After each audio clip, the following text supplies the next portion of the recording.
नमस्कार दोस्तों, आपका फिर से स्वागत है मेरे YouTube channel SS GK study में। आज मैं आपके लुसेंट सीरीज का 18वां सेट लेकर आया हूं। तो चलिए शुरू करते हैं आज का 18वां सेट। आज का पहला प्रश्न रहेगा, किस वर्ष में भारतीय पुरुष हॉकी टीम ने अपना पहला ओलंपिक स्वर्ण पदक जीता था।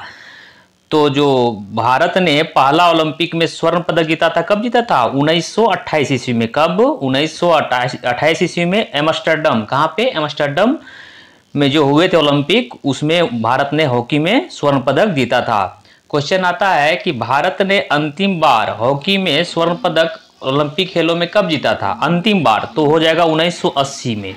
अंतिम बार 1980 में जीते थे। किस ओलंपिक में? मास्को ओलंपिक में। याद रखिएगा, मास्को ओलंपिक में भारत ने अंतिम बार जीता था। और पहला बार कब जीता था? 1928 एम्स्टर्डम ओलंपिक में। नेक्स्ट प्रश्न है, दूसरा नंबर प्रश्न है, भारत में पहली यात्री रेलगाड़ी किस राज्य में शुरू की गई? भारत में पहली यात्री रेलगाड़ी किस राज्य में शुरू की गई थी? तो वो है महाराष्ट्र में। कहाँ? महाराष्ट्र में चालू किया गया था, मुंबई से थाने के बीच में। कहाँ? मुंबई से थाने के बीच में। मुंबई से थाने, याद रखिएगा, मुंबई से थाने के बीच में चलाया गया था। पहला रेल यात्री गाड़ी लॉर्ड डलहौजी के शासनकाल में चलाया गया था। यदि आप जानते हैं कि भारत में जो पहली यात्री रेलगाड़ी कब चालू किया गया था, तो इसका ईस्वी बताना है आपको। तो आप यदि जानते हैं तो इसको कमेंट में बताइए, अगर नहीं भी जानते हैं तो हम इसको लास्ट में बता देंगे इसका। नेक्स्ट प्रश्न है, भारत की संसद में लोकसभा के प्रथम अध्यक्ष कौन थे? भारत की संसद में लोकसभा के प्रथम अध्यक्ष कौन थे? वो थे जीवी मावलंकर। कौन थे? जीवी मावलंकर। उसको क्या बोलता है? गणेश वासुदेव मावलंकर। पूरा नाम क्या था? गणेश वासुदेव मावलंकर। इसलिए इसका राइट आंसर क्या हो जाएगा? Option number B, Ganesh Vasudev Mavalankar. यदि पूछा जाए कि लोकसभा के प्रथम महिला अध्यक्ष कौन थे, लोकसभा के प्रथम महिला अध्यक्ष की बात किया जाए तो वो हो जाएगा मीरा कुमार। याद रखिएगा, मीरा कुमार। कौन थे? मीरा कुमार लोकसभा के पहले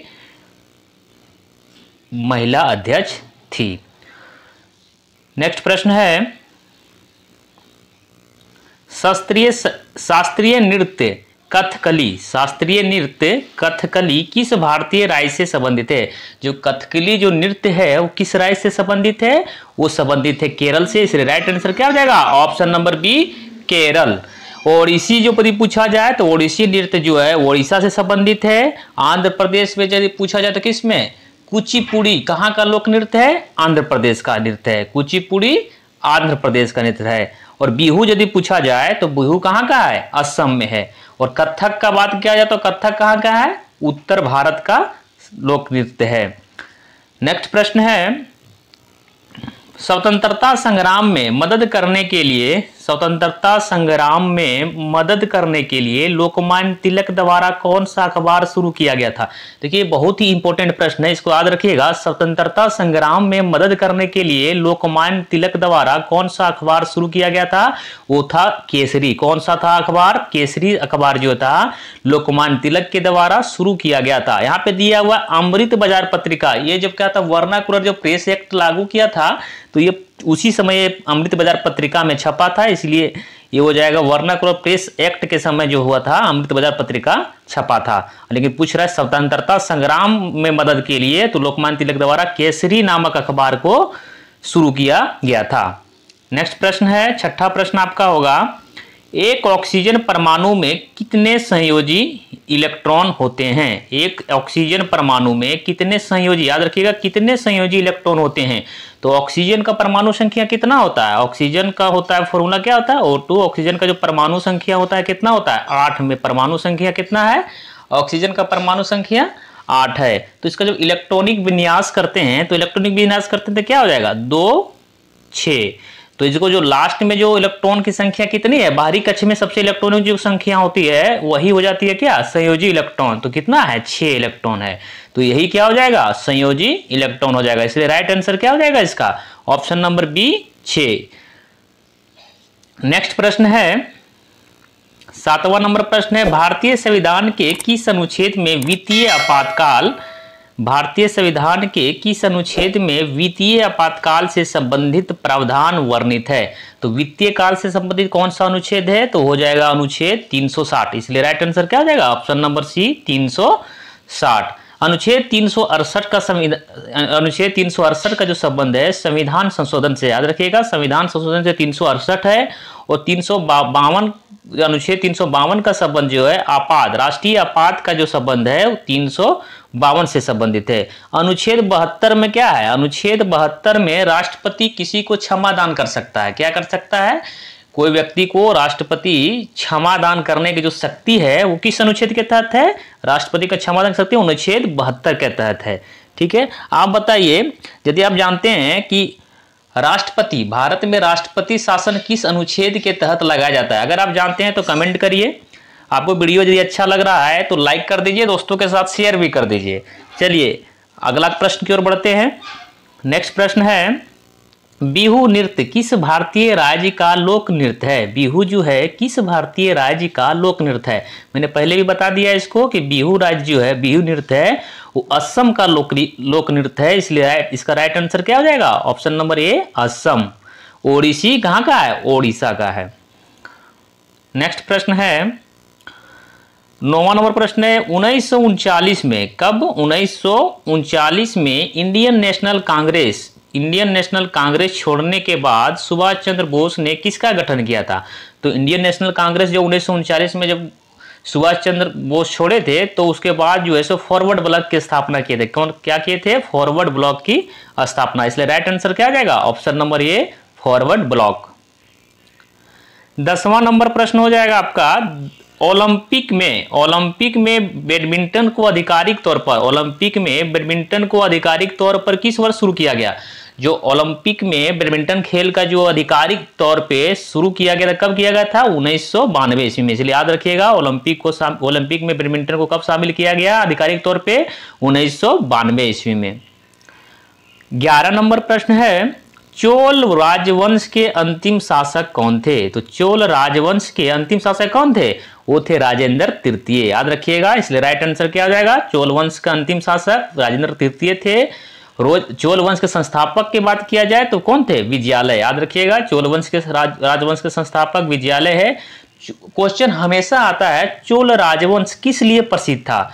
तो चोल राजवंश आपको प्रसिद्ध था नौसैनिक शक्ति के लिए। किसके लिए? नौसैनिक शक्ति के लिए, और क्या? स्थानीय स्वशासन के लिए। याद रखिएगा, चोल राजवंश है नौसेना के लिए बहुत फेमस था। ये क्या है? चोल राजवंश नौसैनिक शक्ति के लिए। याद रखिएगा, नौसेना के लिए ये विख्यात थे, और किसमें? स्थानीय स्वशासन। याद रखिएगा, चोल राजवंश नौसेना और स्थानीय स्वशासन के लिए बहुत ज्यादा फेमस था, यानी प्रसिद्धि प्राप्त था। नेक्स्ट प्रश्न है, 12 नंबर प्रश्न है, भारत में स्पेस एप्लीकेशन सेंटर कहाँ स्थित है? भारत में जो है स्पेस एप्लीकेशन सेंटर कहाँ स्थित है? अहमदाबाद में। इसका राइट आंसर क्या है? Option number B Ahmedabad. Next प्रश्न है, यूरिया का निर्माण कहाँ होता है? तो यूरिया का निर्माण जो होता है कहाँ पे होता है? यकृत में होता है। इसलिए राइट आंसर क्या हो जाएगा? ऑप्शन नंबर बी यकृत। नेक्स्ट प्रश्न है, 14 नंबर प्रश्न है, इंग्लिश चैनल को तैरकर पार करने वाली पहली भारतीय महिला कौन है? इसमें बोला इंग्लिश चैनल को तैरकर पार करने वाली पहली भारतीय महिला। याद रखिएगा, पहली भारतीय महिला कौन थी? आरती शाह। इसलिए राइट आंसर क्या आ जाएगा? ऑप्शन नंबर सी आरती शाह। यदि पूछा जाए कि इंग्लिश चैनल को तैरकर पार करने वाले पहले भारतीय पुरुष की बात किया जाए तो वो हो जाएंगे मिहिर सेन। याद रखिएगा, पुरुष जो की बात किया जाए तो कौन हो जाएंगे? मिहिर सेन। और इसमें पूछ क्या रहा है? महिला पूछ रहा है, जिसमें महिला हो जाएगा आरती शाह। 15 नंबर प्रश्न है, पोलियो वैक्सीन की खोज किसके द्वारा किया गया? पोलियो वैक्सीन की खोज किसके द्वारा की गई थी? बताइए, पोलियो वैक्सीन खोज किसके द्वारा किया गया था? जॉन्स ई साल्क के द्वारा पोलियो वैक्सीन की खोज किया गया था। अल्बर्ट आइंस्टीन ने क्या खोज किया था? सापेक्षता का सिद्धांत जो है वो किसने दिया था? अल्बर्ट आइंस्टीन ने। याद रखिएगा, अल्बर्ट आइंस्टीन ने। और ये आइजैक न्यूटन, बल का नियम। नेक्स्ट प्रश्न है, मनुष्य के शरीर में, क्वेश्चन बहुत इंपॉर्टेंट है, मनुष्य के शरीर में ताप का नियंत्रण कौन करता है? जो मनुष्य का शरीर है उसमें ताप का जो नियंत्रण करता है वो कौन सा करता है? वो करता है हाइपोथैलेमस ग्रंथि। याद रखिएगा, हाइपोथैलेमस ग्रंथि है जो मानव शरीर के ताप का नियंत्रण करता है। नेक्स्ट प्रश्न है, किस युग के दौरान डायनासोर फले फूले? तो किस युग के दौरान डायनासोर जो है फले फूले थे? तो हो जाएगा कौन सा युग? ये जानते हैं मेसोजोइक युग में डायनासोर फला और फूला, यानी कि उसी युग में प्रचलित था कौन सा? डायनासोर। कौन सा युग? मेसोजोइक युग। याद रखिएगा, इसलिए राइट आंसर क्या हो जाएगा? Option number D, Mesozoic. ये हर बार किसी न किसी एग्जाम में आपको देखने को मिलेगा। इस क्वेश्चन को ध्यान से देख लीजिए और याद भी कर लीजिए कि किस युग में डायनासोर का प्रचलन था या उसमें फला फूला, तो ये हो जाएगा कौन सा युग? मेसोजोइक युग। याद रखिएगा इसको। 18 नंबर प्रश्न है, एसएमएस का जनक किसे कहा जाता है? एसएमएस का जनक किसे कहा जाता है? इसको कहा जाता है मेटी मैकोनेन को। किसको कहा जाता है? मेटी मैकोनेन को। याद रखिएगा, इसका एसएमएस का जनक जो है मेटी मैकोनेन को कहा जाता है। अगला प्रश्न है, हीमोग्लोबिन में कौन सी धातु मौजूद होती है? जो हीमोग्लोबिन जो है उसमें कौन सी धातु मौजूद होती है? होती है कौन सा? बताइए आप। लोहा। याद रखिएगा, हीमोग्लोबिन में कौन सा? लोहा। इसलिए राइट आंसर क्या आ जाएगा? ऑप्शन नंबर बी, लोहा। नेक्स्ट प्रश्न है, भारतीय संविधान की प्रस्तावना में भारतीय संविधान की प्रस्तावना में किस संशोधन के अनुसार संशोधन किया गया था?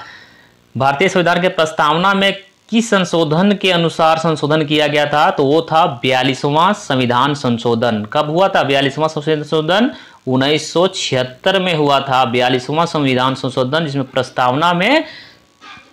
प्रस्तावना में जो किया गया था, संशोधन किया गया था। नेक्स्ट प्रश्न है, ओजोन परत कहाँ पाई जाती है? इसका देखिए क्वेश्चन है, ओजोन परत कहाँ पाई जाती है, यानी किस मंडल में ओजोन परत पाई जाती है? बताइए। समताप मंडल हो जाएगा। कौन सा मंडल में? समताप मंडल में ओजोन परत पाई जाती है। ओजोन का फॉर्मूला जानते हैं क्या है? O3। याद रखिएगा, ओजोन का फॉर्मूला भी कभी कभी एग्जाम में पूछता है, इसीलिए ओजोन का फॉर्मूला क्या होता है? O3 होता है। नेक्स्ट प्रश्न है, नासिक किस नदी के किनारे स्थित है? जो नासिक है वो किस नदी के किनारे स्थित है? ये है गोदावरी नदी के किनारे। नासिक जो है वो गोदावरी नदी के किनारे स्थित है। 23 नंबर प्रश्न है, सूर्य के सबसे निकट कौन सा ग्रह है? सूर्य के सबसे निकट कौन सा ग्रह है? सूर्य के जो सबसे निकट ग्रह है वो कौन सा है? बुध हो जाएगा। सूर्य के सबसे निकटतम ग्रह बुध हो जाएगा। यदि पूछा जाए कि पृथ्वी के सबसे निकट ग्रह कौन है, तो पृथ्वी के जो निकट ग्रह बोला जाएगा तो कौन सा ग्रह हो जाएगा? शुक्र ग्रह हो जाएगा। कौन सा ग्रह हो जाएगा? पृथ्वी के सबसे निकट ग्रह शुक्र हो जाएगा। और सूर्य के सबसे निकट ग्रह बोला जाए तो वो क्या हो जाएगा? बुध हो जाएगा। मंगल ग्रह को क्या कहा जाता है? लाल ग्रह कहा जाता है। याद रखिए, मंगल ग्रह को लाल ग्रह कहा जाता है। और पृथ्वी को क्या कहा जाता है? बताइए। नीला ग्रह। पृथ्वी को नीला ग्रह कहा जाता है। नेक्स्ट प्रश्न है, महात्मा गांधी का राजनीतिक गुरु कौन थे? तो राजनीतिक गुरु जो महात्मा गांधी के कौन थे? वो थे गोपाल कृष्ण गोखले। याद रखिएगा, महात्मा गांधी के जो राजनीतिक गुरु थे वो गोपाल कृष्ण गोखले थे। आपका 25 नंबर प्रश्न है, विक्रमशिला विश्वविद्यालय का संस्थापक कौन था? तो विक्रमशिला विश्वविद्यालय जो था उसका संस्थापक कौन था? धर्मपाल था। इसलिए इसका राइट आंसर क्या हो जाएगा? Option number D, Dharmpal. 26 नंबर प्रश्न है, जय हिंद का नारा किसने दिया था? देखिए, बहुत ही इंपॉर्टेंट प्रश्न है और ये सभी जानते होंगे कि जय हिंद का जो नारा है वो सुभाष चंद्र बोस ने दिए थे। कौन दिए थे? सुभाष चंद्र बोस ने दिए थे। इसलिए राइट आंसर हो जाएगा ऑप्शन नंबर ए, सुभाष चंद्र बोस। 27 नंबर प्रश्न है, भाषा के आधार पर रचित भारत का प्रथम राज्य कौन सा? यानी कि भाषा के आधार पर अलग होने वाला भारत का पहला राज्य कौन था? आंध्र प्रदेश था। कौन सा था? आंध्र प्रदेश था। इसलिए इसका राइट आंसर क्या हो जाएगा? ऑप्शन नंबर ए, आंध्र प्रदेश। जो भाषा के आधार पर अलग होने वाला ये क्या था? पहला राज्य था। नेक्स्ट प्रश्न है, गांधी जी के द्वारा पहला सत्याग्रह आंदोलन कहां से प्रारंभ हुआ? गांधी जी द्वारा पहला सत्याग्रह आंदोलन आरंभ किया गया था। यानी पूछना ये है कि भारत में महात्मा गांधी द्वारा पहला सत्याग्रह आंदोलन कहाँ से चलाया गया? वो चलाया गया था चंपारण से। कब चलाया गया था? 1917 ईस्वी में। कब से? 1917 ईस्वी में चंपारण से शुरुआत हुआ था। यदि पूछा जाए गांधी द्वारा पहला सत्याग्रह, तो इसने पहला सत्याग्रह कहाँ से चालू किए थे? साउथ अफ्रीका से। याद रखिएगा, पहला सत्याग्रह साउथ अफ्रीका से, लेकिन भारत में इसका शुरुआत हुआ था चंपारण में 1917 से। नेक्स्ट प्रश्न है, भूमंडल में सबसे बड़ा द्वीप समूह, भूमंडल में सबसे बड़ा द्वीप समूह कौन सा है? तो उस भूमंडल पर सबसे बड़ा द्वीप समूह की बात किया जाए तो वो कौन सा है? इंडोनेशिया। याद रखिएगा, भारत भूमंडल पर सबसे बड़ा द्वीप समूह कौन सा है? इंडोनेशिया है। और सबसे बड़ा द्वीप का बात किया जाए, केवल द्वीप, भूमंडल का सबसे बड़ा द्वीप पूछा जाए तो हो जाएगा कौन सा द्वीप? ग्रीनलैंड। लेकिन द्वीप समूह की बात किया जाए तो हो जाएगा इंडोनेशिया। और आज का अंतिम प्रश्न है, हर्षवर्धन के काल में भारत की यात्रा करने वाले चीनी तीर्थयात्री कौन थे? जो हर्षवर्धन के शासन काल में भारत की यात्रा करने वाले चीनी तीर्थयात्री कौन थे? तो हर्षवर्धन के शासन काल में कौन आए थे? वो आए थे ह्वेनसांग। याद रखिएगा, इसलिए राइट आंसर क्या हो जाएगा? Option number B, Hiuen Tsang Harshavardhan के शासन काल में भारत आए थे। और फाहियान जो है चंद्रगुप्त द्वितीय, याद रखिएगा, चंद्रगुप्त द्वितीय या चंद्रगुप्त विक्रमादित्य के शासन काल में भारत आए थे। मेगास्थनीज किसके साल में शासन काल आए थे? बताइए, अगर जानते हैं कि मेगास्थनीज किसके शासन काल में भारत आए थे तो उसको यदि आप जानते हैं तो कमेंट में बताइए। और बताइए आज इतना वीडियो कैसा लगा, बताइए कमेंट में बताइए। यदि वीडियो अच्छा लगा हो और आपको इस प्रकार की वीडियो की जरूरत है तो मेरे चैनल को सब्सक्राइब कर लीजिए ताकि आपको इस प्रकार से वीडियो हमेशा मिलते रहे। तो चलिए मिलते हैं नेक्स्ट वीडियो में, तब तक के लिए धन्यवाद।